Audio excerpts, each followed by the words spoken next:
Hello, everyone. Welcome to Development Palates. I'm Aaron Loomis, coming to you from the Ventura Cigar Company studio. And with me today is Seth. Guys, how you doing, Seth? Doing well. Doing it very, very well. Fantastic. So I today we are lost talking my about the mind. Montecristo Nicaragua Series Toro. It's more of a Toro Extra at 6x54. Comes out of the Tabacalera Fernandez factory in Nicaragua. It is a Nicaraguan Puro. There's all the detail we get. Nicaragua binder filler. Blended by AJ Fernandez. Price point is $12.25, and the cigar was released in August of 2018. So with all that out of the way, Seth, what was your smoking experience like? It's the second Nicaraguan Puro made by AJ Fernandez for Altadas with a Montecristo name.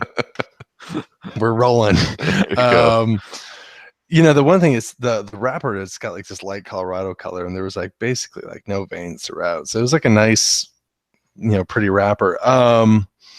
First third, tons of spice. I was getting some pepper, some cinnamon. There's a lot of dryness present. With that, with some like wood, earth, and leather qualities. It was more like a medium full. When I move into the second third, emergence of sweet nuts, black pepper. There was some cayenne, dry earth, leather, and wood. Still kind of smoking at that medium full level. And then when I get into the final third, dry wood, earth, soft leather, spices, a little bit of sweet tobacco, but also some bitterness to it. Not a lot of transitioning, not a lot of complexity. Just kind of rolling through. So, how Yep. about you, man?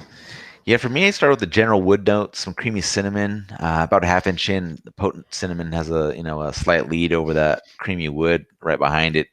About an inch in, the cinnamon, the cream, and the wood all become even in equal levels. Retrohel's got that same profile, just with the cinnamon slightly ahead. About an inch and a half in, the creamy wood's up front. Cinnamon goes to the background. Strength in the third was slightly above medium. Second, third, wood's up front. Cream recedes a little bit. Cinnamon is faint in the background. About half inch in, a little bit of mustiness joins the mix. Cinnamon drops out. Retrohel's charred wood and a little bit of mustiness. About an inch in, profiles slightly charred musty wood. And as the second third's wrapping up, the char increases a little bit. Retrohel has the mustiness up front with the wood behind it. Strength still at that slightly above medium mark. And then final third, musty and charred wood continues on.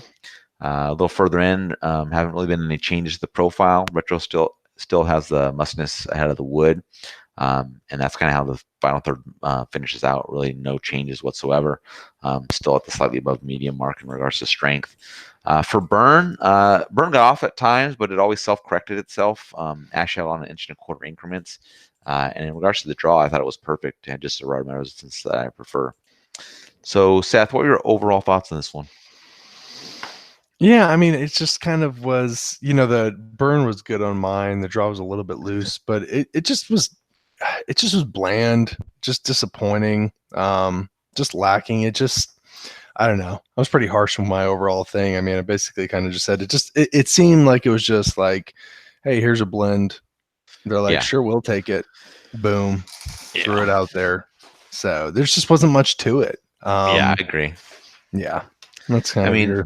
first third, had some of that nice cinnamon in there. I really dig that anytime I get that in a cigar. So that was like a kind of a good start. But then after that, it just kind of like became bland and completely average. You know,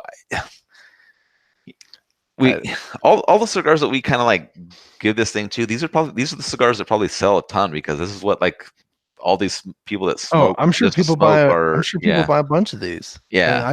it's like, oh man, I just need a little bit more complexity and enjoyment to it. And the price point on this is not attractive. I mean, it's $12.25 see, for a Toro. it's 12.25 for this Toro, which is just it's a Montecristo. It's another Montecristo Yeah, Nicaraguan Puro by AJ Fernandez. That's not. I mean, I'm trying to think about. I mean, you can get a lot of good Nicaraguan Puros for cheaper than that, or for a little bit extra bucks, yeah, and have it be a better stick.